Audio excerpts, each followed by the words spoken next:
death by the British in 1931. The Meghalaya State Skills Development Society today inaugurated the MSSDS Haat Bazaar at the premises of State Central Library, Shillong. R.V. Suchiang, Chief Secretary, Government of Meghalaya, attended the program as the chief guest. Speaking on the occasion, Suchiang quoted Prime Minister Narendra Modi's statement that skill development is the national need today and it is a foundation for Atmanirbhar India.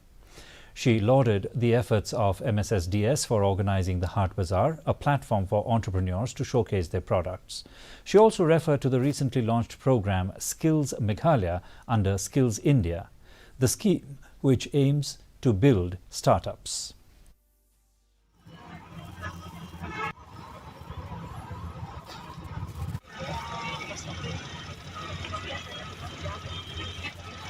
The government is committed to improving the employability of the youths of Meghalaya, and that's why we've recently launched something called the Skills Meghalaya. Like we have Skills India and we have Skills Meghalaya. It is a scheme which reflects the government of Meghalaya's commitment to empower the youth, give them requisite learning and skills to give them a secure future.